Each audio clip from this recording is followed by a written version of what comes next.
Plenty of Cowboys news to talk about. Bill, I have my opinions on the Cowboys draft, but what do I know? Something tells me you're more qualified. Oh, we got someone else here that's more qualified than both of us. After putting together a draft class last year that already is being compared to 1964, which had 3 Hall of Famers, and the Dirty Dozen of 1975, the national rave reviews continue tonight for Cowboys general manager Jerry Jones. Yes, believe it or not, GM Jerry is getting straight A's from many so-called experts for a draft class this year that fills plenty of needs on defense, starting with defensive end Taco Charlton in the first round on Thursday night, and continuing with 4 defensive backs, including second-rounder Cheeto Awuzie. 7 of the Cowboys' 9 draft picks were defensive players. Jerry Jones believes they're better on defense.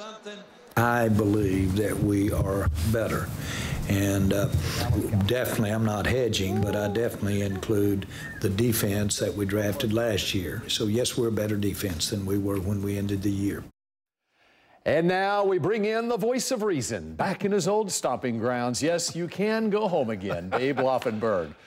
Babe, you are a hugger. I'm not a hugger, but I'm going to give you a hug. Oh, yes, yeah. you're back. Yes. You know how I know you're not a hugger? Yeah, why? Because you put your arms out like an airplane. This. I tell my boys, if the arms don't meet in the back, it's not a hug. That's right. They're both pretty big. Now, it's good to be back here. And I was brought back under false pretenses because they told me I'd be working with Karen Borda again. We worked together for 17 years, and I don't see Karen in the building. Well, you're going to have to get up very early in the morning to work with Karen tomorrow morning. She's sleeping. All right. Is the Cowboys' defense fixed? Jerry says it is. What about Babe? I thought that was a pretty strong statement, but you could tell there was a general euphoria in that press conference after the draft. They were happy with who they drafted, and they should be. I thought it was a really good draft, Bill, but the big thing is when you look at last year, you were talking about picking the 4th player in the draft, whole different deal.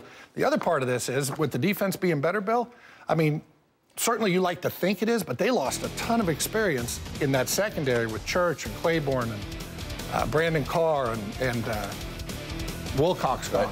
Right. So you look at it too. Remember, there's their big guy, right? Awuzie, number 2. He was a 60th pick in the draft, 6-0, and I like him. I like him a lot. But remember, they traded up and got Mo Claiborne with the 6th pick in the draft, and that didn't work out. And they gave up a second-round pick to move up. Yeah. So I mean, it'll all play out in training camp, and then the great thing about it, Bill, is all these young kids, their first game as a Dallas Cowboy in the regular season, Sunday night against the New York Giants. So they're going to get ready in a hurry. And they need edge rushers, and Taco Charlton, he's not that edge rusher that comes off like a DeMarcus Ware, but he's going to improve this team on defense. Yeah, and again, DeMarcus Ware taken with the 11th pick in the draft. So part of it is when you're picking at 28, you're not going to get the same type of talent that you're picking when you're in the top 10. So there's always the good news, Bill, about an awful season is there was a lot of excitement in the draft, right? Because you were picking 4th and they got Zeke Elliott. The bad news about going 13-3 is you pick 28th and you're down the line and you kind of taking what other people have passed Sometimes over. You get Shante Carver when you're picking 28. Well, all right, much more with Babe coming up here. Plus, you need to see how the Cowboys draft room reacted to this. And on behalf of the 5-time world champion Dallas Cowboys, Hall of Fame owner Jerry Jones, Team Jones. And on behalf of the 5-time world champion Dallas Cowboys, Hall of Fame owner Jerry Jones, all the Cowboy players that played before me, that played with me, and played after me, with the 2nd pick and the 60th pick in the 2nd round, the Dallas Cowboys select defensive back from Colorado, Cheeto Awuzie. If that's not a Hall of Fame-worthy speech, I don't know what is. And the reaction in the Cowboys draft room at the Star is great. Jason Witten giving Drew a shout-out on Twitter, too, tweeting, "Let's go." It sounded like Jason wanted to go out on the field without his helmet on in Philadelphia again. Babe Laufenberg is here. That's what's great about taking the draft on the road, getting the former players involved. It was awesome. But let me ask you this, Bill. When Drew got back to the room, number 1, did he have a room?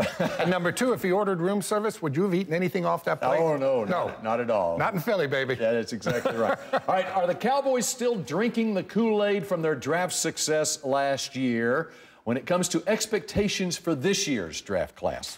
That's a good question. You hope not, because again, going back to what we talked about previously, they had the 4th pick in the draft last year, and then subsequently, they were the 4th pick in each of the rounds. This year, they were 28th. in the first round, and then again, subsequently 28th in each of the rounds after that. So you know, your player is really pushed down in terms of your draft pick there. And even, you know, Jerry is including Jalen Smith, who he has great hopes for being able to play this year, and Charles Tapper. I'm just hoping he can walk. Okay? He's including them in this draft class, too. Yeah. But I think you got to scale back the expectations on even guys like that. Oh, until I see Jalen Smith play, I'm not.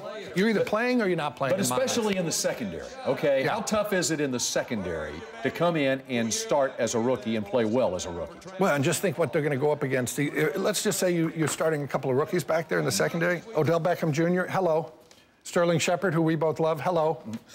You know, that's the Giants in the opener, so you can have your work cut out for you. However, there is a model for success that the Cowboys may be following. That would be the Atlanta Falcons, who happened to make it to the Super Bowl, and they started 3 rookies on defense last year. All right, no quarterback drafted. Should we be comfortable with Kellen Moore as Dak Prescott's only backup, or do they need to go bring in another veteran quarterback like Babe Laufenberg? Well, Babe Laufenberg is off the market because I'm going to work with you now, Bill, on Sundays. I'm hoping anyway. No, but you look at it, you know, I'm a Kellen Moore fan. I know a lot of people don't like him as much as I do, or Scott Linehan does, but I will defer to the offensive coordinator who's seen him the most, and that is Scott Linehan. But you've taken 2 quarterbacks into camp. Go back to last year. Cowboys lost 2 quarterbacks in training camp, Tony Romo and Kellen Moore. If that happens, we've got a young man out of Western Michigan right now.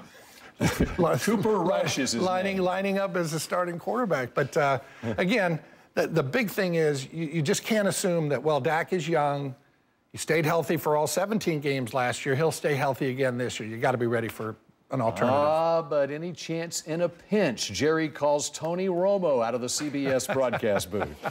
I don't see that happening. And as a matter of fact, if anyone over there in that building thinks this is our fallback position, I would say they're crazy, because at Tony's age and with that back, I mean, he would need to be rehabbing that thing on a daily basis and getting ready to play NFL football. So the notion that he comes out of that booth for CBS and starts playing quarterback for the Dallas Cowboys just is not going to happen. Let me say this, though. If the CBS is going to move me into that booth, then I'm all for Tony moving out of the booth. I'll take his paycheck. All right, no doubt, the toughest and craziest player the Cowboys drafted was Ryan Switzer out of North Carolina with the tattoo inside the lower lip. Will he make an immediate impact? I think he will, but I just can't get over the photo there. I mean, who does that to themselves? I don't know. I have no idea. If a guy is crazy enough and tough enough to do that, then he can play football. Well, and that punt return, that's a man's game when you're returning punts, especially at about 177 pounds, which he is. But the funny thing about it, too, is that inside lip tattoo, he did it so that his mom wouldn't see it. Well, who is going to see it in there, right? But himself, he can't see it. He's a dynamic punt returner. And I will say this, Bill, one thing the Cowboys haven't done over the last 2 seasons is tilt the field on the punt return and kickoff return game. Once Dwayne Harris left to the New York Giants, their return game has fallen way off. And so I do see Switzer coming in. By the way, a distant relative of Barry Switzer, according to Barry. Is he? Oh, yeah, really? According to Barry. Really? And but I do see Switzer coming in, energizing that return game, and they really need it because it does affect field position. And I don't know how we should feel about him being a distant cousin of Barry. All right, for Babe, this draft weekend began at the Myles Garrett watch party in Arlington on Thursday night. The Arlington Martin grad drafted by the Cleveland Browns with the #1 overall pick. But Babe wasn't the only Laufenberg present. Myles had an A&M teammate named Laufenberg. Myles, I always want my son to be honest with me, and I'd ask him for progress reports, and he said, well, you know, there's this guy down there, 15, Myles Garrett. He said, I'm whipping his behind every day in practice as a scout team tight end. Was he telling the truth? You tell me. Were you telling the truth? I don't know if those words ever came out of my mouth, but that would not be the truth, no. All right, Luke Laufenberg. Owning up to it. No, the words never did come out of his mouth. As a matter of fact, Bill, so he's a redshirt freshman scout team tight end down there, so he has to block Myles Garrett during practice. Oh, wow. And I said, how's that going? He said, well, Dad, if I come out, I get extended, I get my hands on him, I sink my weight, I jump into him, and I get good leverage. He said, I can keep him out for like half a second.